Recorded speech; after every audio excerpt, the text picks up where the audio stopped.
this is LaDios Muhammad with Intimate Conversations with LaDios. Today we will be discussing the views of a black police officer in America. Today we have retired police officer Wil Hambright. Say hi, Wil. Hey, how's everyone? Yeah, so Wil. So today, Wil, he was born and raised in Detroit. You now live in Denver for about how long now? I've been in Denver now for about 4 years now, going on 5. 4 years going on 5? Yeah, it'll be 5 exactly next year in April. And you're retired from the Detroit Police Officer force, is that right? Yes. 20 years you served? Yep, almost 20 years on the force. Came out here in 2016. And I would transition me out here. I originally got hired by another police department. I ain't gonna say their name, you know what I mean. But I got hired by another police department out here. But after that, you know, I wanted to do my own thing and move on to be a solopreneur with my own business. Nice. So, and we'll definitely go into that a little bit later. So you're saying that you kind of navigated here in Colorado because of a job opportunity? Yes, that is correct. I came here because a job opportunity was offered to me. Once I knew I was retiring from the force, I didn't want to stay in Michigan too much longer, but you know, I almost moved to California. I looked at San Diego, almost got hired out there. I looked in Phoenix, almost got hired out there. I was looking in Texas. I knew I was moving west only because my family and everybody was migrating as well. Okay, so your family's moving from the I Yeah. guess Detroit's kind of Midwest as well. It is. And they were going further west. Yeah, so my brother was already west in California. Nice. And everybody was leaving. So it was just in that phase of life where things start transitioning. You know what I mean? So I didn't want to be in Detroit no more. Only because I was born and raised there. I lived there all my life. And I just wanted to experience something different. You know what I mean? I didn't want to say I lived in one place all my life. You know what I mean? So I pretty much left to broaden my horizon. But long story short, I almost got on the Phoenix Police Department, almost went to Texas, but ended up coming here because at the time my younger brother was here. But the strange thing about it, he left as soon as I got here, and I'm looking at him like, dang, bruh. Oh. Well, I'm glad to have you have welcome to Denver, and we met, of course, while you were working at a university. We won't mention the name, but we met there, and that's how we became acquainted with one another. Is that correct? Yes. So, so as you know, 2020 was an interesting year. It had some really rough stuff and things that were happening over the year. A lot of things that affected Black America. So that's why we're here today to talk about some of those things. I know police brutality has been high, especially you know, with the major topics of everything going on in 2020. And it's the big thing was Black Lives Matter, and then it was Blue Lives Matter, and then you know, we wanted to kind of delve into the fact of what is it like for the views of a police officer? I know you're retired of 20 years, but you were on the force, and I've always had a respect for the blue badge. I used to want to be a police officer myself. Remember we had that discussion, and you were like, don't do it. Well, it's not for everybody. Right. You know what I mean? But I would encourage anybody who has the heart, the zeal to want to do it, particularly, and I'm speaking to my race of people, to become one. Right. Because what's lacking in America now, there's not enough Black leadership in these high places, as we should say, to have dominant influence over rules and policies and procedures that's being put out. Right. Particularly being on the police force. Right. I mean, the only person that know their community better is the person who grew up in that community. You know what I'm saying? So when you get these outside functions come in, don't really understand your community. Right. Then there's a huge conflict. It just ain't no way to put it. I mean, I agree. I was watching an influencer on YouTube, and I believe his name, it'll come to me.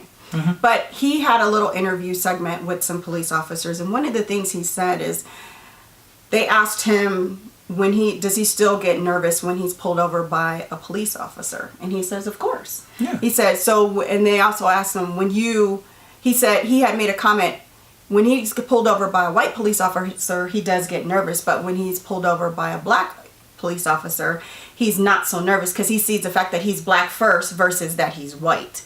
What are your thoughts on that? I mean, do you think there's a, because my thing is, reflecting back on a lot of things that has happened and transpired over 2020, sometimes people don't say things. They don't talk. They don't stand up for what's right. So do you think it's a little discriminatory to say, oh, because he's a black police officer, he's considered, he knows what's up, he's with the neighborhood, he's a good cop? I wouldn't say that, because you got to understand, I've been to Detroit. Right. I've been in Detroit I lived there all my life, first of all, so I am a native there. I've been on the force almost 20 years. Right. So everything that's going on in America now, I can honestly say it's no surprise to Detroit. All you have to do is do the history. So to put that kind of balance on it, I've worked around bad white officers, bad brown officers, bad black officers. But to answer your question, anytime, and that's not just police, it's even when we worked at the university, anytime you see a balance of people that look like you, it does bring a sense of calmness. Yes. Now, that's not to say that that officer is going to be any different than a white officer or a black officer. But I ain't gonna lie, when I do see a black officer approaching my vehicle, or if I see a black person anywhere, not to say that he's gonna treat me any better than anybody else, but there is a sense of peace there. Like, nice. Okay, this feels balanced. Yeah. There's a balance there. You That's know what I fair mean? to say. You know That's what I fair mean? to say. So what inspired you to become a police officer? That's interesting. Tell me about that. No, my brother, it's 6 of us. I have 6, including myself, 6 siblings. Wow. Me and another one is in law enforcement. The one that's 1 year older than me, that lives out in California, he got on Detroit Police Department first. Okay. So being that I was in my early 20s at that time, trying to figure out what I wanted to do, Right.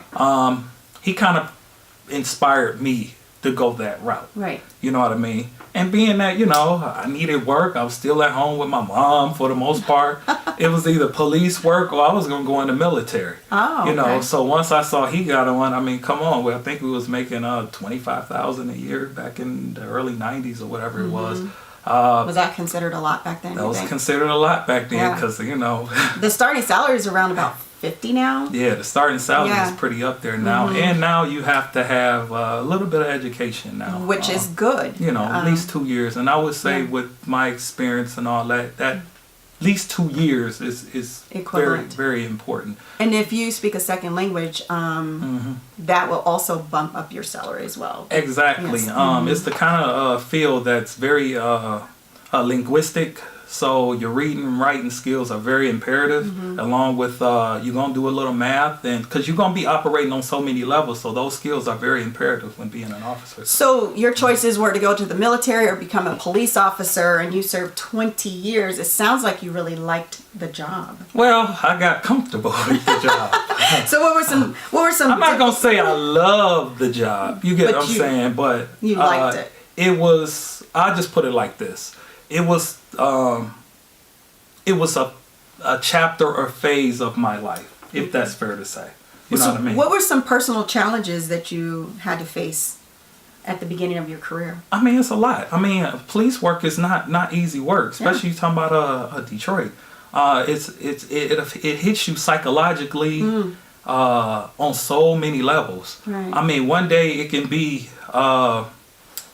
everybody think police officers and all of us are all cool and we all friends, we all good buddies. Right. Yeah, when stuff hits the fan, of course, it's natural for us to be on one accord. But in reality, the dark side, which you don't see, there's not the kind of camaraderie that you really think that really goes on behind the scene. There's a lot of animosity amongst the ranks that goes on. And I can... We suppress it Yeah. because we have to, because we still are sworn law enforcement to do a job. So the badge is first. Yeah, but still, you know, case in point, if you get an officer who backs you up and he don't back you up, there's some tensions afterward. Y'all, the public, don't know about it. You'll never hear about it. Yeah. But there's some back. You're gonna hear about it either in the locker room or in the scout car. Some way you're gonna hear about it.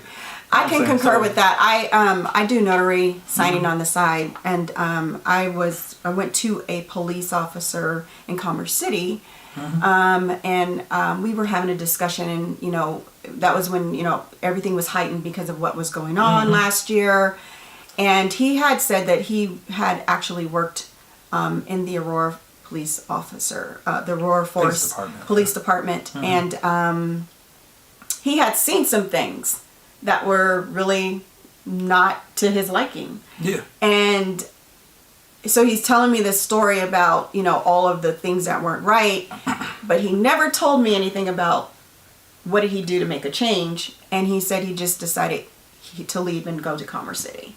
Makes sense. And what would keep... How can you make change if you don't speak up? What would have silenced his tongue?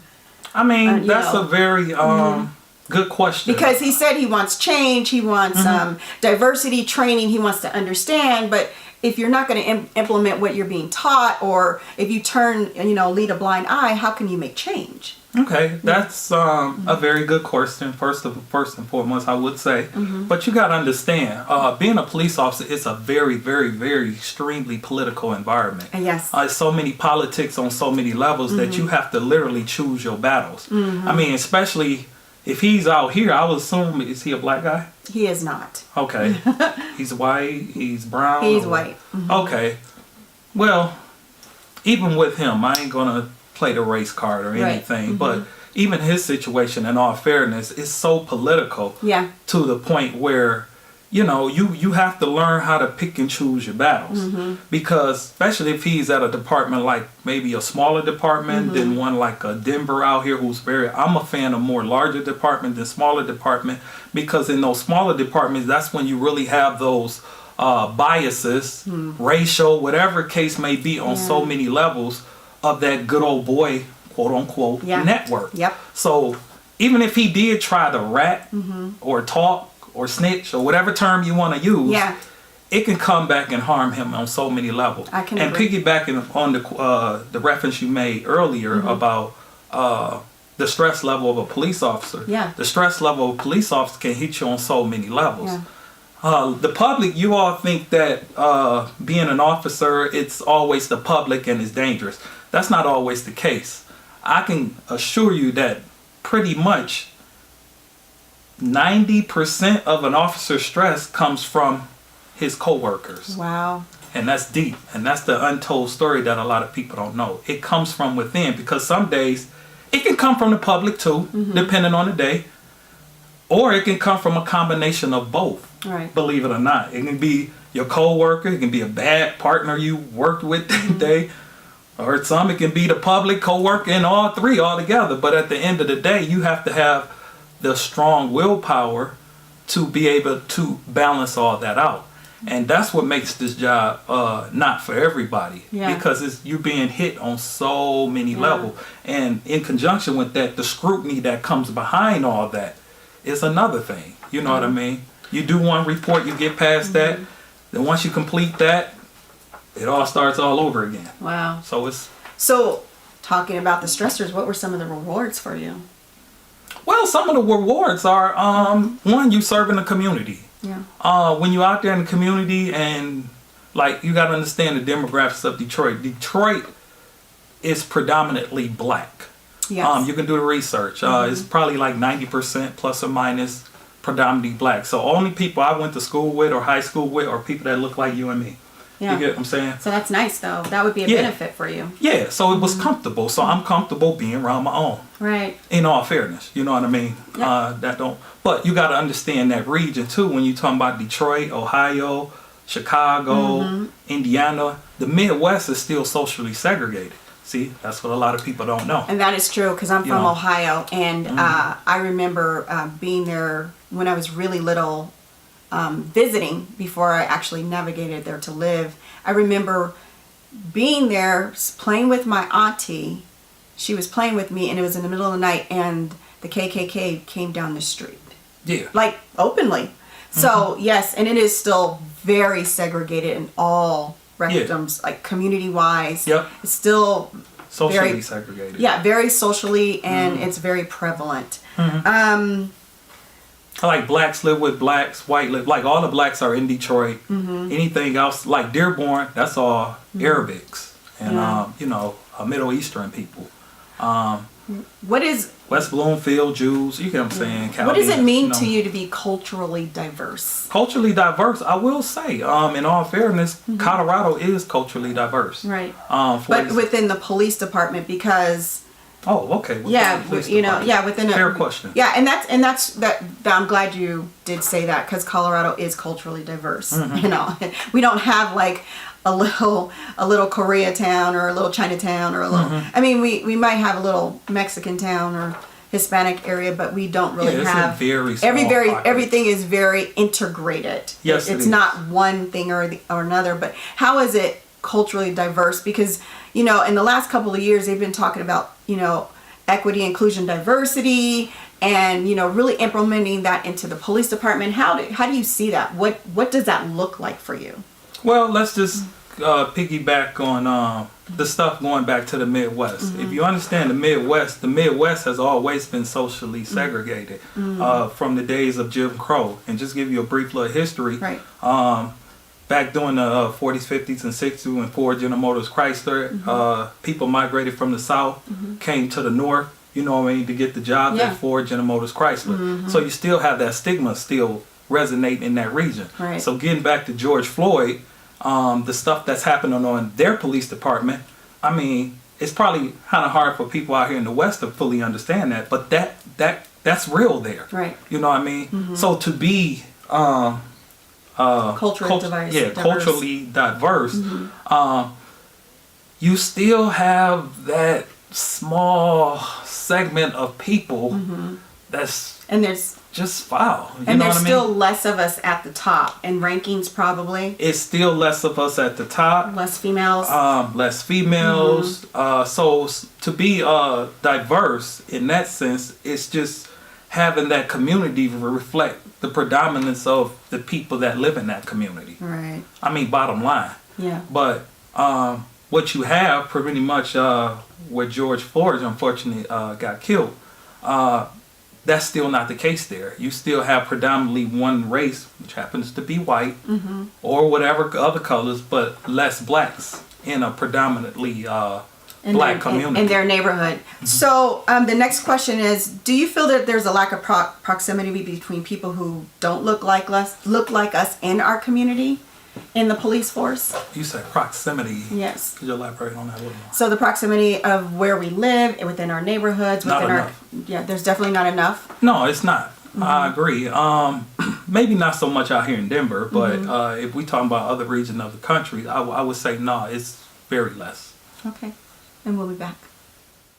Hey Darkside family, had a long day? Need to unwind and relax? Well, book your appointment with the Healing Oasis, a licensed professional with AJ Battle. A healthy body is a healthy life. Royalty Blends, where they offer teas, tinctures, trinkets, health and wellness services, spiritual readings, and among many other products of interest. Royalty Blends by Amisha for inward healing and health. Hey Darkside family, looking for some new fashion? Well, no need to look any further. We have fashion for you where you can be you, do you, be yourself, and step out in style with Offbeat Chic, where you can wear what you want. So looking and reflecting back on not just 2020, I mean, we can go way back. I mean, do you think police officers today are being held accountable for their mistakes? Well, in all fairness, In you got to understand the source who you're talking to. I've been a police officer for almost 20 years in Detroit, Michigan, retired in 2016. So I can see both sides. Right. In all fairness, I would say the amount of scrutiny that's on a police officer nowadays is totally has changed dramatically from when I came on in the 90s. I mean, because you got body cameras now. So yeah, the scrutiny of a police officer today is very intense.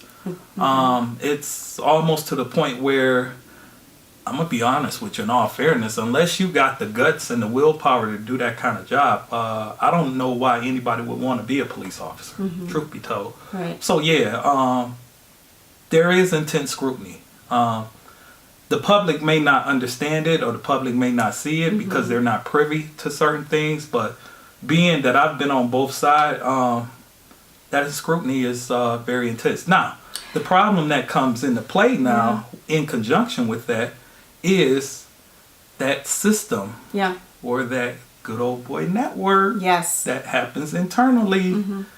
We can go deep with that one, you know. So Well, I guess we'll come back to that. we definitely want to do a part 2 on this. We definitely want to do a part 2 because, I mean, last year there was a lot of protests. Remember I said it's very political too. Right. You know how politics is.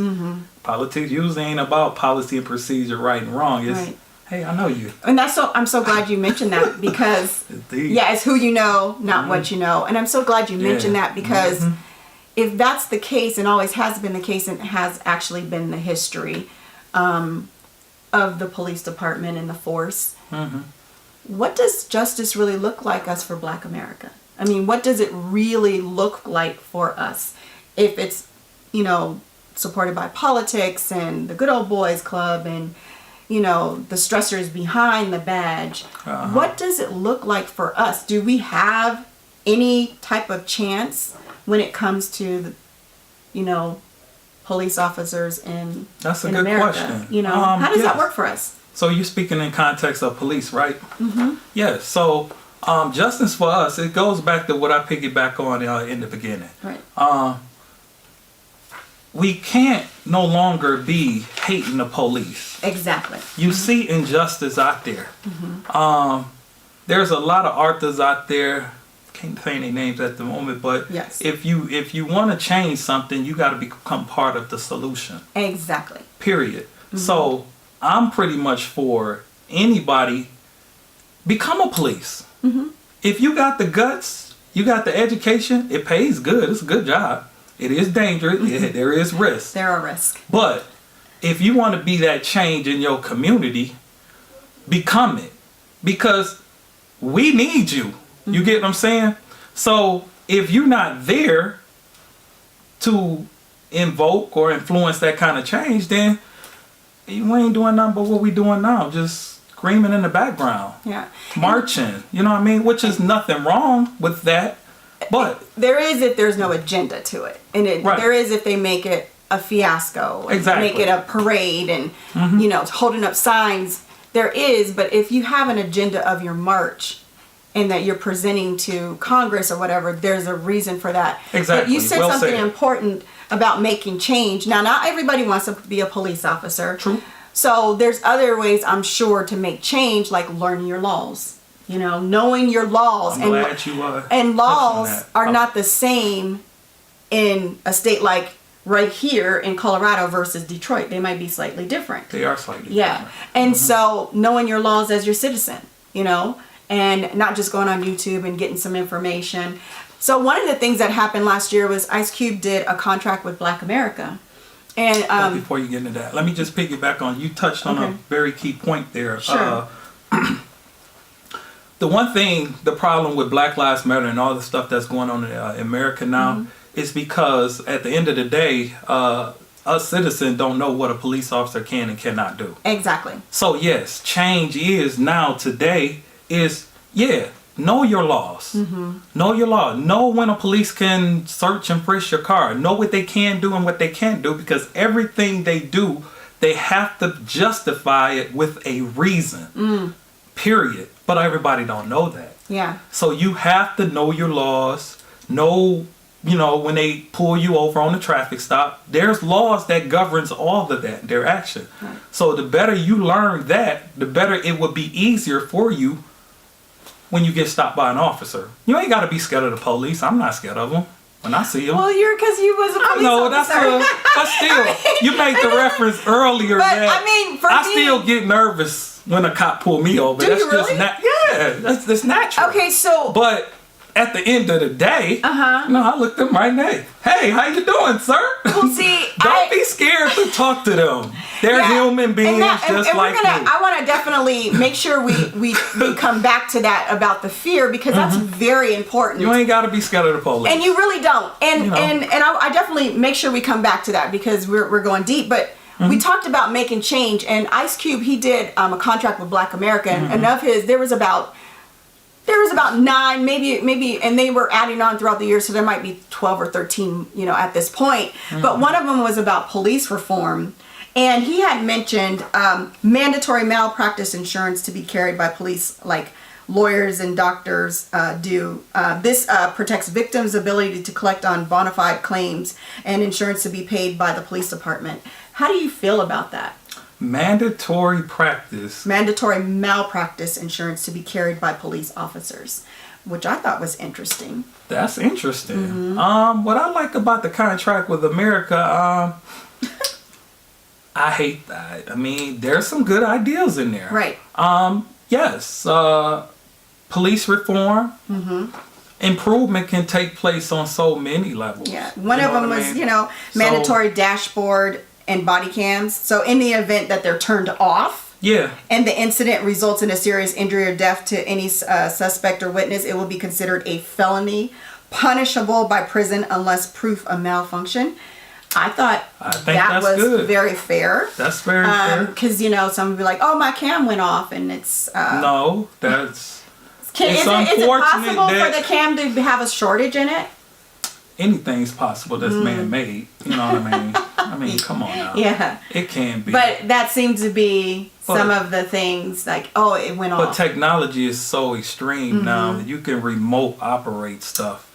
You get what I'm saying? Yeah. To the point where you got a backup server where data is never lost. Nice. Come on now. So this is technology. This is the 21st century. So there's no excuse. There's no excuse. Yeah. So upon the police reform, he talked about cam footage. Yep. To be released within a week for incidents resulting in death, serious injury, or that gives rise or charge to excessive force. He talked about that. I just think when I read over, I didn't read the whole thing, but it is pretty lengthy. But everything so far that I read in it, I think it's good. It's some good ideas that need to be brought forefront. But ain't none of that gonna happen, you all, if we don't come together and get the right people on all government levels, not just the prison department. You gotta take an active role in the politics of your community. And that's so true. And that's what all this comes down to. If we're not involved in that, then we're gonna be doing the same thing 20, 30, 40 years. With a sign. We shall overcome. Well, I'm tired of saying that. I agree. We definitely want to make change, but we don't have to do it marching. We have to collectively come together and strategize. Yeah. So, what are your thoughts about the phrase of defunding the police? I'm 100% against that. That sounds ridiculous. What does that mean for you, defunding the police? I disagree with Black Lives Matter. I mean, what is your agenda once you defund the police? I mean, things happen. When you call the police, it's always a moment of an unexpected. Right. So if a burglar breaks in your house, whatever the case may be, take your house hostage, and you defund the police and they ain't got the resources they need to come in to save you. I mean, come on now. What you gonna do then? Hell, call the police. I mean, come on, man. That sounds ridiculous. So no, I'm not for defunding the police. Right. Just the problem that's going on in America right now with the police department is one of it's a social issue that's taking place. It's police officers who just happen to be white. I have to put it like that. Not being able to relate and interact with the people that they're serving, and that's where the breakdown is. And you know what I mean? Would you say it's fair to say that in some instances there's more of a higher percentage of good police officers versus bad? but they kind of exemplify the negativity of, you know, when police brutality happens. They like exemplify that incident and make it look like it's all like the police department does nothing. Would you say that? I would say 90% of all police officers are good, loyal, honest, person of integrity, etc. You hear that word a lot in the police word, integrity. You know what I mean? But it is what it is. I mean, they're really upstanding people. They got families too. Yeah. And the last thing a police officer want to do is get caught up in some frivolous investigation that's going to hinder his paycheck or his money. Right. And because the job is stressful enough. Yes. Just making comparison from Detroit to out here. I mean, just my observation. I say for the most part, the police officers out here are pretty good. Now we got stuff that came up in the media. We ain't gonna talk about that because that's a whole nother different subject. We'll have a part day. 2. You know what I'm saying? But for the most part, comparing to the Midwest, the police officers out here are pretty community oriented and pretty genuine officers. Yeah. You know, they not trying. In other words, I'm saying they're not looking to provoke stuff. Right. You know what I mean? I can honestly say that it's not the same. In my lifetime, I've only had one, and it was very minor. One bad experience, and it was a while back with my ex-husband. We were arguing, and the police officers came to the door because a neighbor called, and so I had the door kind of cracked, and then I was going to close it, but I guess I didn't know once you open the door, you know, you kind of lose some rights, and so the female kicked the door open and I went flying back. Okay. And I was like, you know, and I was young, so I was talking crazy. And anyway, they asked for my ID and I was like, for what? And, you know, I kind of challenged it. I was really kind of a little rambunctious when I was younger. I wasn't really afraid of the police like that. And so anyhow, because I didn't give them my ID, I'm in my house, they could see there was nothing going on. Nobody was hurt. Everybody was quiet. We were just having an argument, and I ended up getting arrested. But she was really egging me on and like really trying to get me to do something out of my character. But I was just challenging her with words that I knew of my rights at the time, and they didn't like it, so I got arrested. But the judge was like totally disgusted when he seen why I got arrested. And so even though I spent the night in jail, he dismissed it. He was like, Miss Muhammad, you're free to go. And so other than that, I've never ever had a bad experience with the police officer. I've always had very integrations. It's just been good all overall. So I think sometimes they exemplify, you know, the darker side, especially on TV and everything, versus what, you know, they don't realize that you guys put your lives on the line every day you walk out that door. Mm-hmm. You know, that's a lot. And, you know, but even still, because of what it's projected in the media, on screen, and with all the injustices, which are very relevant in our community as Black Americans, you know, police brutality is you see it so much more because we have the video cameras and whatnot. So kind of circling back to when we were talking about, you know, how you said sometimes you still get a little nervous when you're pulled over by a police officer. You know, nobody's above the law. Yeah, of course. And so the fear has increased substantially in Black America because of everything now we're seeing. Mm-hmm. I can't believe what actor said this. It might have been Will Smith. He said the abuse is not it's not new. What you see is not new. We just have more video cameras to document it. Before it's like behind the scenes. And so right. It now, and that's really to me, and I think that really incites more fear for the badge than it does to, you know, say they're here to help serve and protect us. So I agree. How should we prepare our children in the future for, you know, interactions with the police officers to eliminate this fear? You know, of course, don't drive dirty. You know what I'm saying? That's a good question. You know, how do we prepare? You know, if you get a little nervous, and it's like, if you know you weren't speeding, if you know you didn't run a stop sign, if you know you have car insurance, if you know, and you get pulled over, why? I mean, and now you're on the defense. Now you got fear. Now your heart's racing. How do we prepare our children for that if you know you got pulled over for nothing? So you might think. Allegedly. So you might think. Allegedly. you know? So you might think. Exactly. That's why I said, first and foremost, I don't have children, but if I had children, the first thing I would train them is... or our community in general. Or our community. Yeah, just our community. Because this could be women, men, and, you know, just our community. How do you train us to... I would start training them on the do's and don'ts of the law, what a police officer can and cannot do, first of all. You know what I mean? Being a prior police officer, you know what I mean? I can tell them the first attitude you should have when an officer approaches you. In other words, you ain't got to be fearful of the police. Right. They human just like you. You can look them right in the face and say hi to them. Speak to them. Shoot, just if you see them outside, just say hi to them. Don't be scared. Don't be walking around like, oh, I ain't talking. No, say hi to them. Hey, officer, how you doing? And that's real. That's so real. Just say hi to them. Hey, officer, how you doing? I hope you have a safe day. You know, he'll go. It's going to make his day. It's going to make him smile a little bit because they're not used to people speaking to them. So, with that said, when you get stopped by the police, always remain courtesy, but be courteous, be polite, keep your hands on the steering wheel, and don't do anything to make them uncomfortable, because you got to understand it's kind of twofold. Right. You don't know what he just left. Exactly. You know what I mean?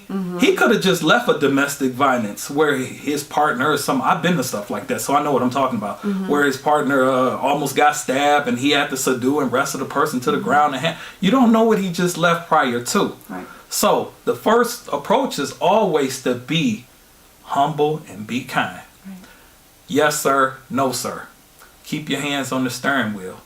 Now, if they start asking you questions, there's nothing wrong with asking, why you pulled me over, officer? Look them straight in the hand. Right. Okay, officer, no disrespect. I understand you're doing your job, but why you stop me? Let me see your driver's license registration. Okay, I have not a problem giving you my driver's license registration, but I'm still curious. Why you stop me? I'll tell you that when I get your driver's license registration. Okay, I'll go get my driver's license and registration. Okay, it's here. Could you please tell me why you stopped me? You can ask questions. You ain't got to be intimidated by them. Or you could be like... It's nothing... Freedom of speech. Yeah. You have the right to ask an officer a question. Or you could be like Mr. King. He already had his driver's license and registration as soon as he gave it to him. You know? There you go. You know, like you just give it to him. You can do that. Yeah. But then you can still ask questions. And that's... Why you stop me, officer? Yeah. Because at the end of the day... You're either going to get a ticket or you're not. You're either going to get a ticket or not. Right. You know what I mean? And if I stopped you because you did 20 over whatever, blah, blah, blah. Okay, my apology. Why do you think people get so defensive, you know, when they get pulled over and, you know, and... What's being perpetuated now through the media and all the stuff that's going on now. That's what it's all about. Yeah. You know, and I ain't got nothing against the media when I say that. Right. You know what I'm saying? I respect the media because we need them too. Yeah. But when it's being perpetuated constantly that police officers are bad and bad and this and that and blah, blah, blah, then you taking that stuff to in your home and your kids, then the reality they got, that police officer bad, and I can disrespect them. Right. It's not For good. sure. Okay, we'll be right back. Hey, Darkside family. Need to sell your home? Well, reach out to Wil Hambright with ViaTerra Homes. He will sell your home in 30 days or less, guaranteed. Find out instantly if your home qualifies for their program at www.homesoldsell.com. That's www.homesoldsell.com. Will, we're definitely going to have to bring you back and do a part 2. And I'm going to definitely try to bring someone from the Denver Police Department to go deeper into this. But I did have some questions that our community wanted to ask you.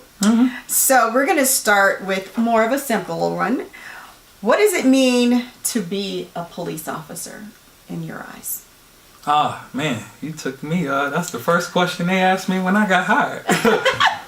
What it means to be a police officer and why should we hire you type stuff, you know. But anyway, no, what it means to be a police officer is you're hired to honor and serve the community with the utmost respect, integrity, not showing any biases or favoritism or ill will or whatever, regardless of race, color, creed, sexuality, etc.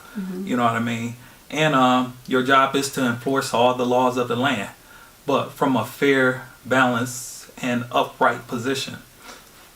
Plain and simple. You don't have to be mean. Now that can come in many forms, you know what I mean, depending on the personality. But because all of it is needed, depending on the circumstances. But it's pretty much... Were you a mean police officer? No, and most people didn't even know I was a police officer. Really?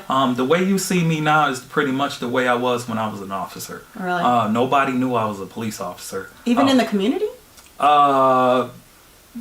Casually, when they found out, they was like, you don't fit that profile, brother. No. So you're one of the ones that we would like to have in our community, huh? It's it's what you make it. I mean, and it's being upright and a person who's of goodwill, faith and integrity, respect for, if you serve God, family, and love for his community. Right. So while being an active officer, is it possible to have both identities present at the time? If so, what does that look like? And if not, what is holding you back? When you say both identities, being an active police officer and black at the same time. Being an active police officer, I'm trying to make sure I understand that question. Being a black active police officer, was it possible to have both identities present at the same time? Because sometimes, again, how we mentioned, some people when they see a black officer, they see him black first, officer second. Interesting. You know what I'm saying? Interesting. Yes. You gotta understand, I grew up in a predominantly black community, so we were common. You know what I mean? Now, was there some form of social segregation amongst the troops and the rank, even the department I worked for? Yeah, it was. You know what I mean? And you can see it subtly, but it's real. You know what I mean? I can give so many examples of that. Yeah. It's a topic that nobody likes to talk about, but I'll just speak from my experience. When a white officer would come on the scene in predominantly my community or Detroit black community, I would have some of my friends and friends or people I socialized with in the community say it does make them nervous. And you know what I mean? Because if he's the type or an officer that's from a far suburban area and not used to city, the way things goes on in the city, it would put some people on edge. And that's real. And do you think someone experienced nervousness is because maybe the police officer may be nervous being in a community of all black people and not know what to expect on their end as well? It can go both ways. And it can kind of trigger each other? Yes. Yeah. It can go both ways. If you have that type of officer who was not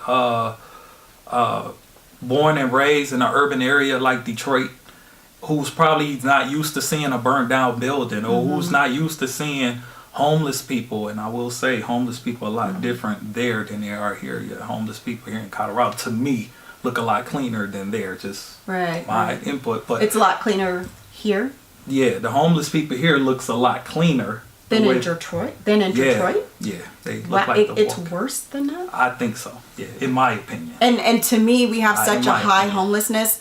Because you got traumatic. Heroin, crack, and all that is very prevalent there. Wow. Meth is not an issue there, so the toll it takes on people's physical bodies is very traumatic. Wow. So if you have a person that's from a suburban area that's used to this TV perception of what it's like in these particular community, those officers usually come with certain type of stereotypes that plays in how they police that community. So that's real. Wow. That's real. So you said I asked you a question when taking you back on your being hired. So I'm going to kind of take you back a little bit. And I know it's 20 years now, and maybe you're not so much plugged in. But when it comes to hiring police officers, is there a vetting process in place that makes sure districts are not hiring interviewees with ideologies that are harmful to protected communities? Like in our protected community to be the black and brown, low income communities, individuals experience homelessness, and folks with disability. Is there some type of vetting process that they have for these ideologies? And ideologies can you can put it all in one bucket. That's a very good question. Yes. And if not, who should community members reach out to, or to get it, get this change or to put it in place? That's a very good question, but you got to understand that's a good question, but yet that's a very, very broad question at the same time, because when we're talking about policing, policing the police, that's every department does things differently, right? You know what I mean? So it'd be wrong for me to say that doesn't happen, because when you go through the process of being a police officer, it's very scrutinative. Some departments are a little more scrutinative than others. In what way? Elaborate on that. Well, like for example, the hiring process where I come from, Detroit, it might be different than the hiring process out here in Denver or any other police department. Well, let's talk about your process. Okay, my hiring process, you got to understand the demographics. I'm in a predominantly black community, so pretty much the vetting process is very scrutinative on a psychological level. Okay. You have to go through a psych test. You have to go through a series of interviews. You go through series of background checks where they even pull your credit. They pull all your business. They even go in the neighborhood and do door knocking and ask, who is this person? You know what I mean? Has he been in any type? They even go back to if you had a criminal record or have you been to jail. So the hiring process in general, it's not an easy one. Right. Nah, but to get specific to the question that you're asking in this context, do they vet specifically for that?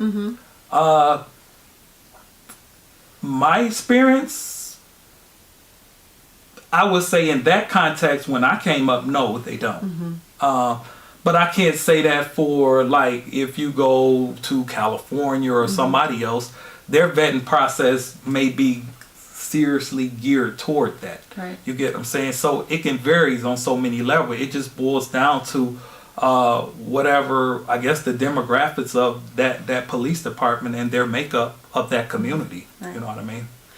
So do you know how the police force was even started? But that is a good question, though. It's something that I think the community should bring to the forefront with all that's going on. That's something you have to put now on your community leaders. You know what I mean? That would be... So, it's a good idea. I think that's a great idea that we can add into before you get hired. Going to find the community. Do they know you? Are you sociable? And I love all the background checks. That's obvious. I mean, if you have bad credit, that might not be good for you to be a police officer. You know what I mean? It's a thing of integrity. Exactly. Paying your bills on time and whatnot. And so, but that definitely is something that maybe as a community we can, take it to on the local level and then, out to Congress to see if we can get that part of the vetting process. Maybe that's a good idea. Questions to propose. In lieu of what's all going on now, I mean, yeah.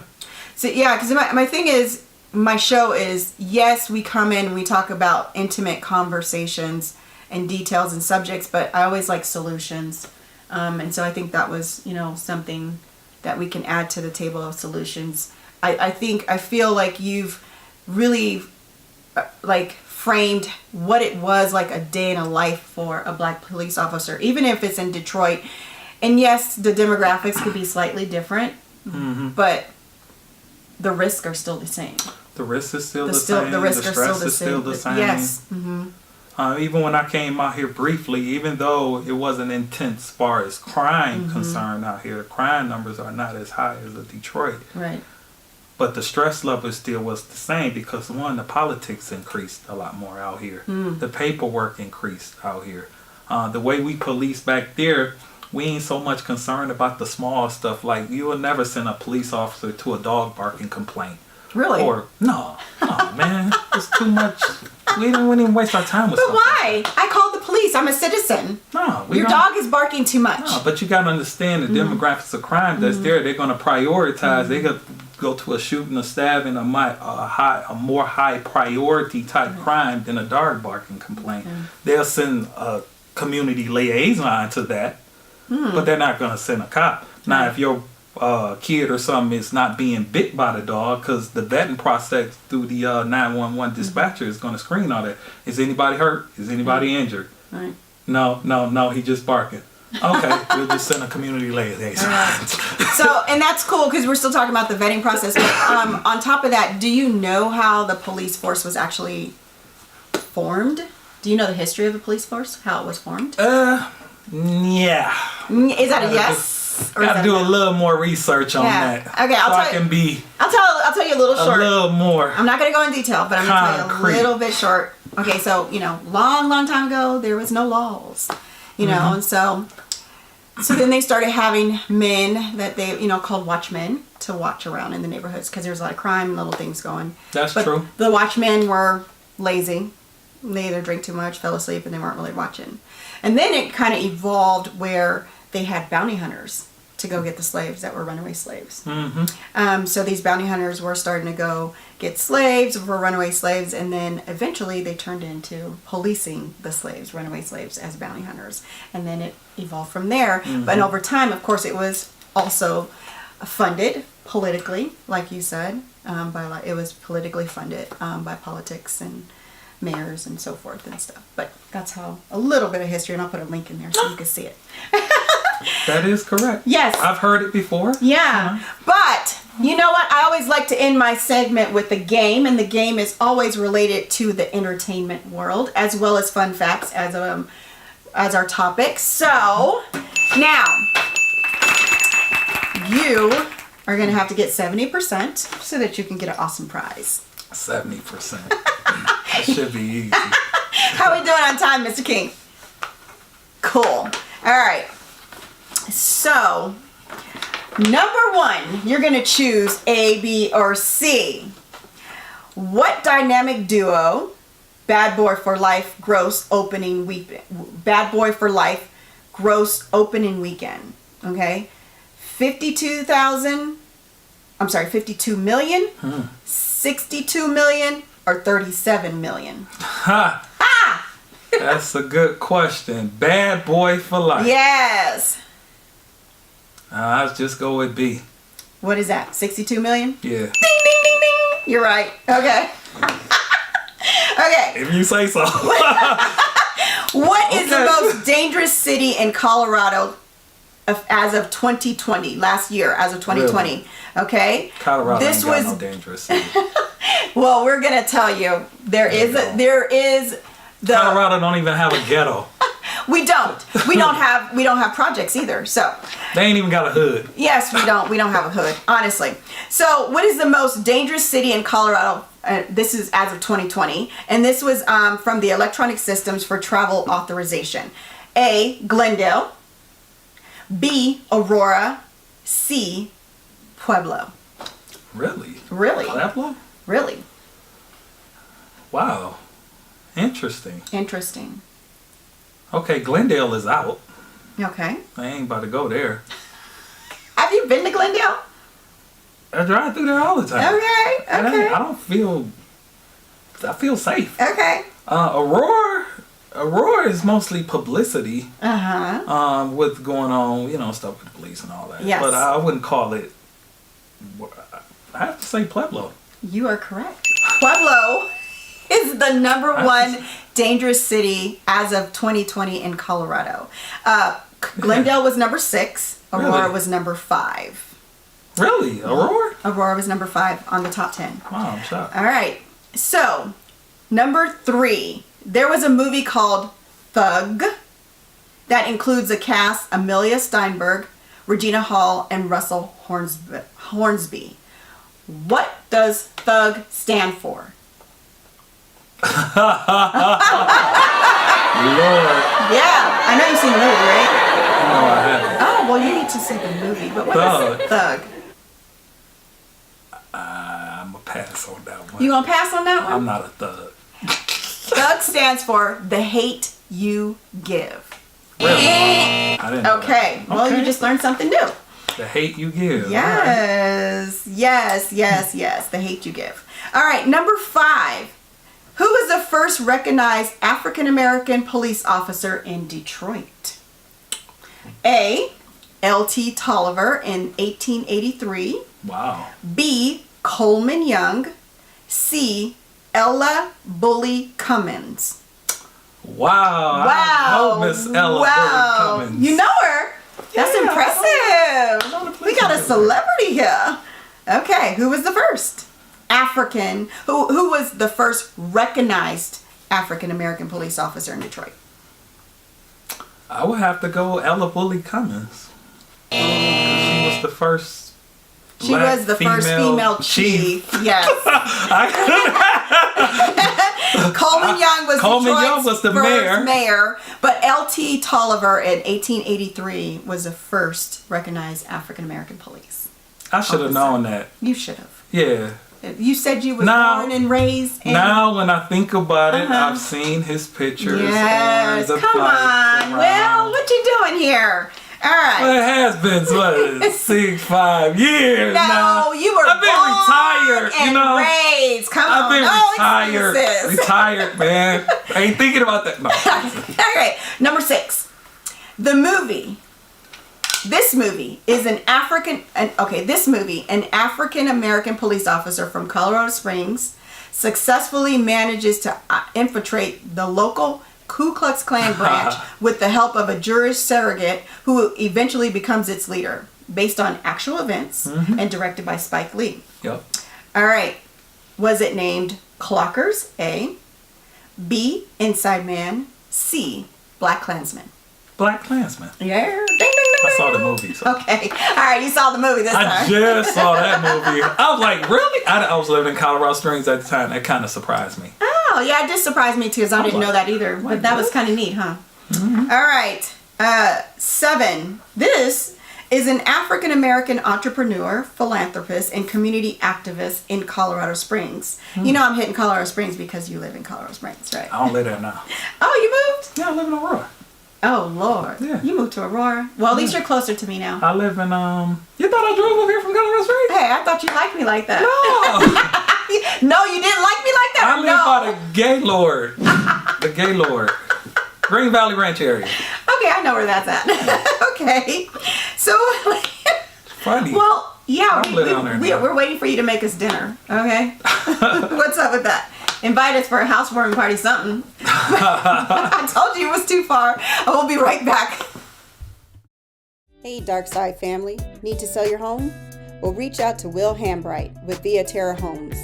He will sell your home in 30 days or less, guaranteed.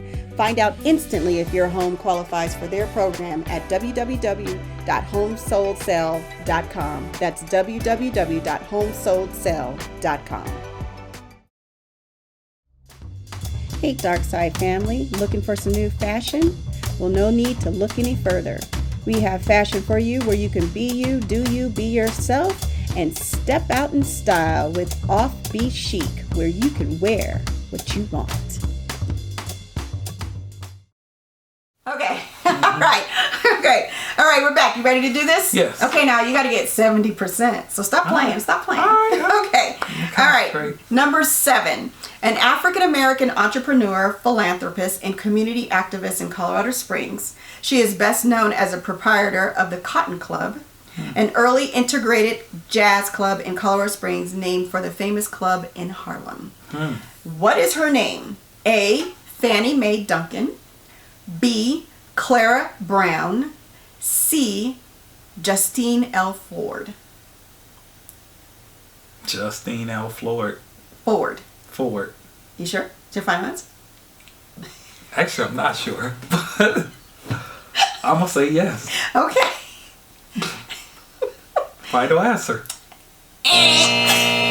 Justine L. Ford was the first licensed AA female doctor who worked in 5 Points. Very good try, though. Clara Brown was an ex-slave who became a philanthropist, entrepreneur, and humanitarian in Denver and in Central City.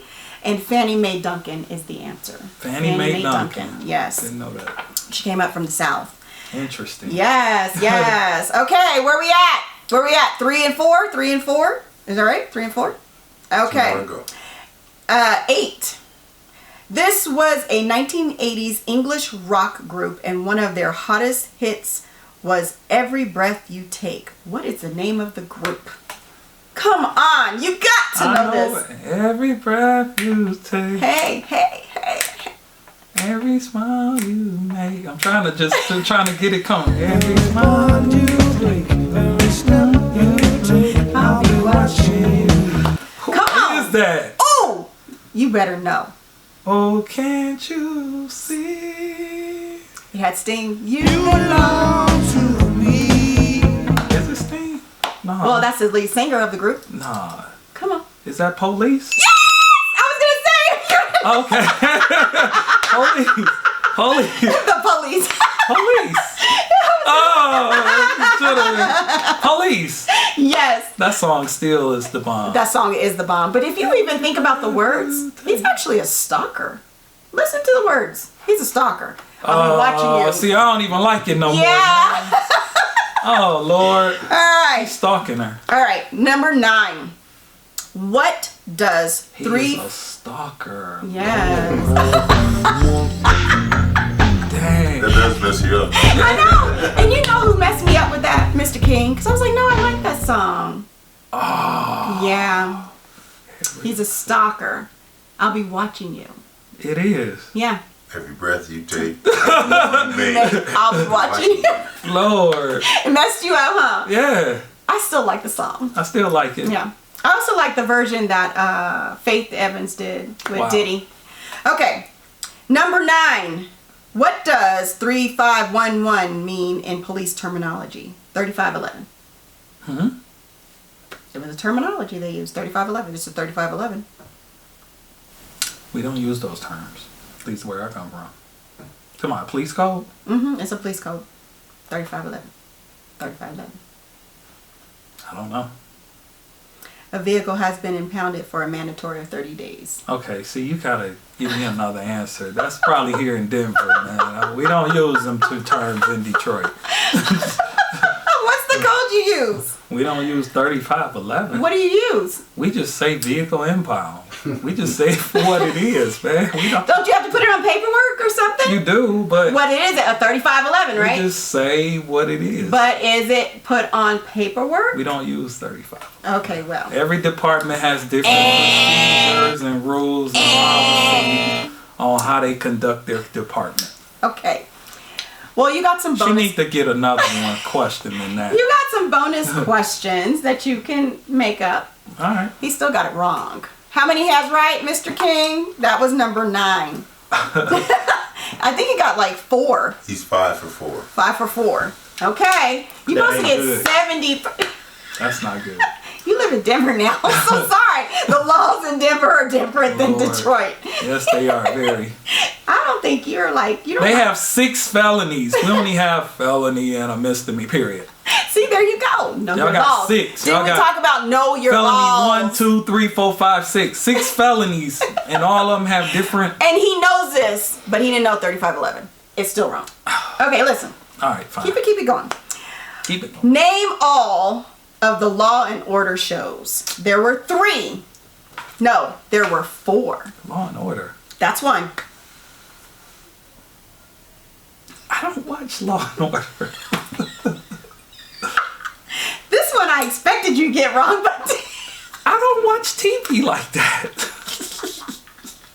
Anything short of CNN, History Channel, oh, I'm so sorry. We gave you some history. and I watch the local news just for the weather, and I Okay. cut the TV off, and I'm on my The grind. clock is ticking. You stole it. I don't watch Law and Order. Okay, you name one. Law and Order. Oh, what's the question again? Name all of the Law and Order shows. Law and Order is one. Come on, you know. Law and Order. I can't even think of the lady name.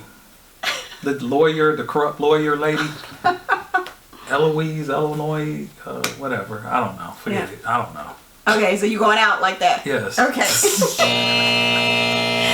Law and Order Criminal Intent, Law and Order Special Victims See, I don't Unit, know nothing and about Law and Order LA, which was on for one season. See, I don't watch.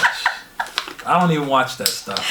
Okay, here's a bonus question Okay. that you have to know. There's two. It's a 2-part bonus question. This will help redeem you. All right. Ain't no redeeming with them many losses. That's fail. Yeah. What are the interest rates right now for a home? For a that's refi? easy. For a refi. For a civilian. Just under 3%. What is the exact? 2.9.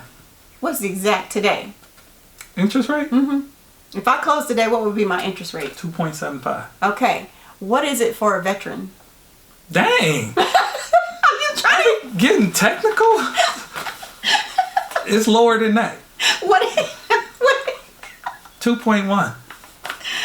I'll give you one more guess. 2.35. Okay. I'll give you 1 point, but it's 2.25 for a veteran. It's 2.25 for a veteran. It's low. It's in the twos. I should get a point. I should get that one, man. We should just round it up to Yeah. It's in the twos. I'll round it up for you. You know what? I'm not Normally you have to get 70% to get a prize, but you were just so entertaining. So I'm gonna let you get a gift, okay? So here's the deal. a gift for trying. A for effort. Even You though can she, pick picked some. participation gift. Wait, pick it good. Now whatever you pick, you have to open it and let the public know. And don't be deceived because it's bigger. Bigger doesn't make it better. So pick it. Make sure you get it. This feel bigger. He's filling every envelope. You really are investigating. We'll see what. Are you this sure is. that's the real one? That's what you want? You sure 100? You 100% sure? Yeah, sure. Why not? It's there. All right. It's a zonk. No, it's not. What you got? Hold on. Oh, what does it say? Congratulations! You just received a gift coupon code for Royal Blend. Royalty Blends. Hold it up. Turn it up and hold it up. So Royalty Blends is one of our, they're in our commercial. She does teas, tinctures, readings. So he has won a gift card. Thank you, Royalty Blends, for your coupon. We appreciate you so much. I appreciate it. Thank you. So don't forget to use that, okay? I will. So you said you like green tea, so that works out. I And she do. makes, she also makes a personalized tea for you. Nice. So if you have any, ailments or allergies or just need more energy, she'll do Sweet. little scanning. And her name is Amisha, and so I've been seeing her. She makes all my teas. I'm gonna and check out Royal tinctures. Blends. Royalty Blends. Royalty. You see I'm looking Royalty? at Royal Blend. No, that says Royalty. Oh, Royalty. Okay. I'm thinking T, like my hand got stuck on the T-E-A. No. Anyway. Royalty, like royalty. Royalty Yeah. Blends. Okay. Nice.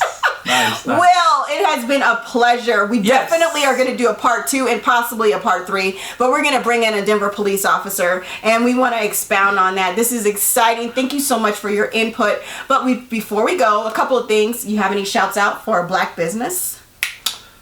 Haha. Let's talk about it. Shouts out to black business. A black business is... I am a realtor.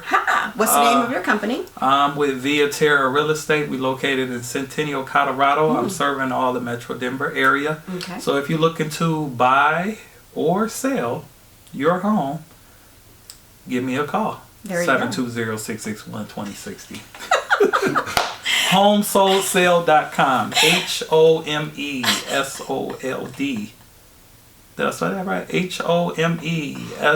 HOMESOLD sale.